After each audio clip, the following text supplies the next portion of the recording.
There's almost nothing as satisfying as coming up with something that is unique in the world and is useful. And if you're as absurdly lucky as I am, there's a period 50 years later when the thing is still out there, still expanding, and still has gullible film crews coming to film you and talk about it.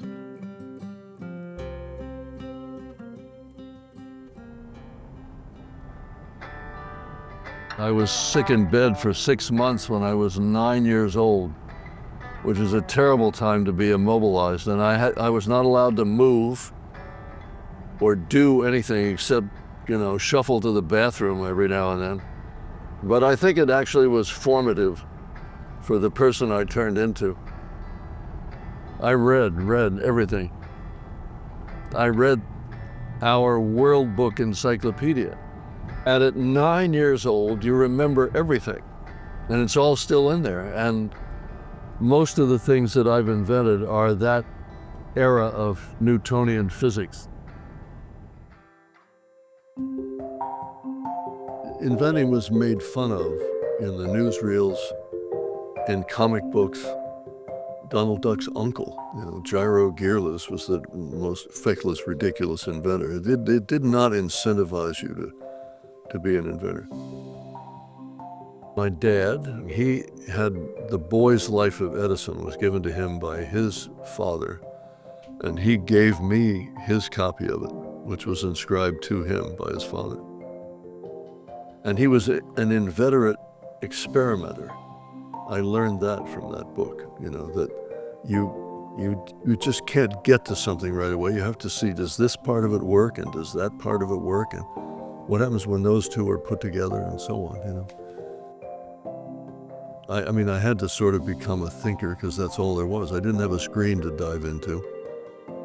I had books, and I had my own thoughts, and I had long, long, long nights of thinking about stuff. So I think I became a novice thinker, and as I have said, certainly a fledgling dreamer.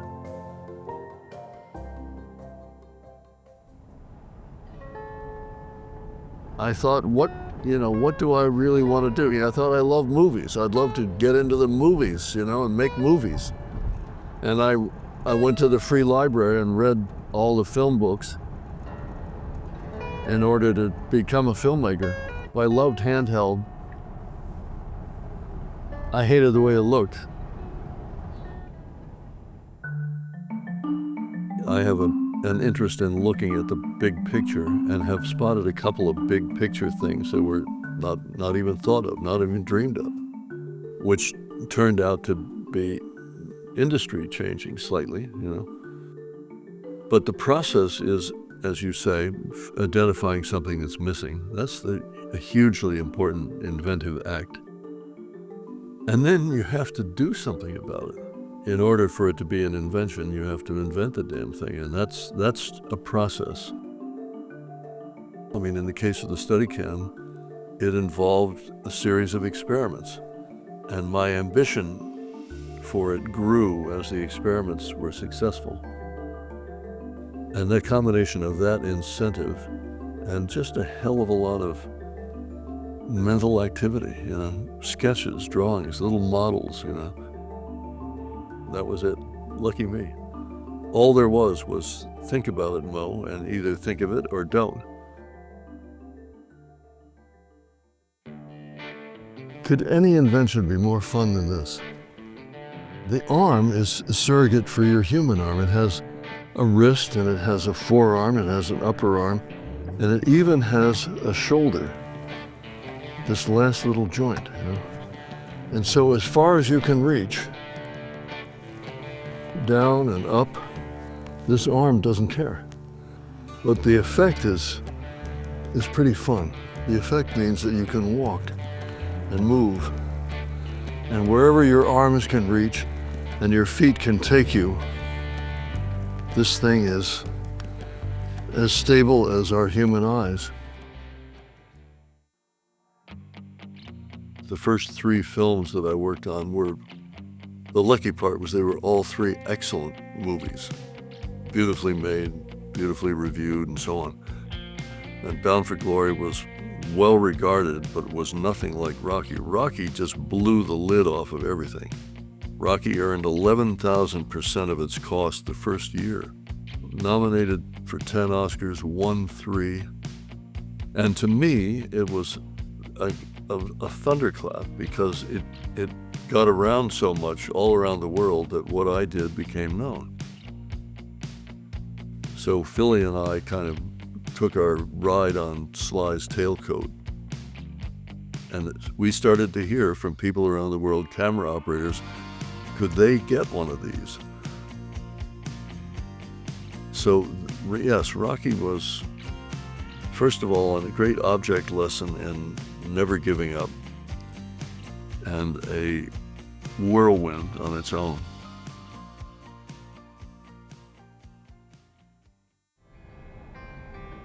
I like moving, I like advancing things, I love progress on stuff. I love starting out a new project, you know?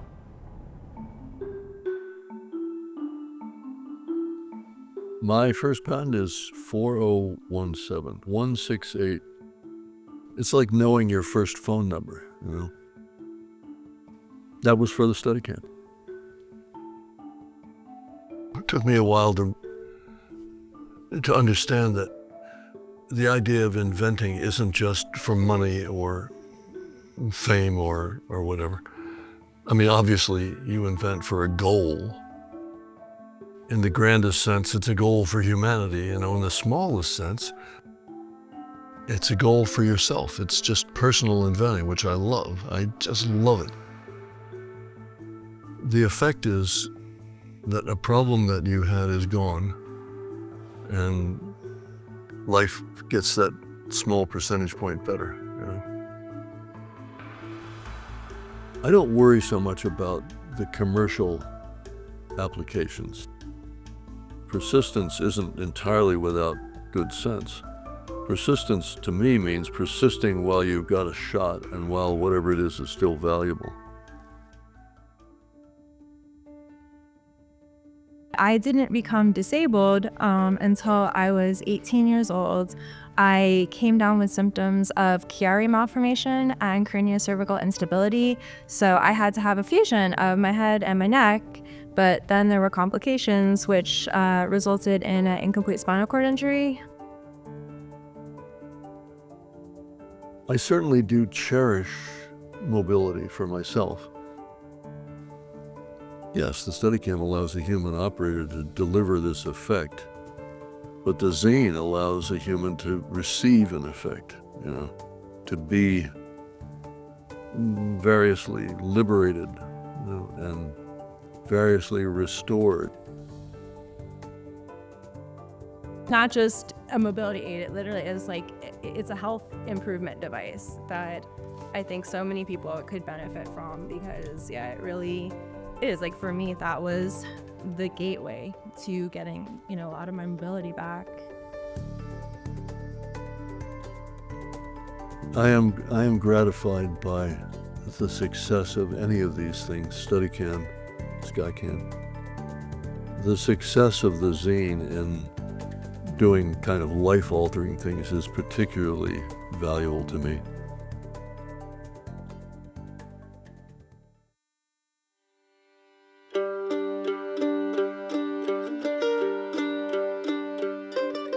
I say to kids now, you will not find the answer to a problem like that on your screen. It doesn't exist. It's very tempting and often rewarding to, you know, find out stuff on your screen, but that's stuff that exists. If you're looking for something that doesn't exist, don't look at your screen. You know, that has to come from in here, and we are not used to that. Of all the things that I might have invented, there's almost nothing that could have been more satisfying in the long term than inventing this camera stabilizing thing. It had a really good effect on not only the production of film, but the way films appeal to and are seen by people. Again, part of how fortunate I am. You know, if you're going to invent something, that's a cool thing to invent.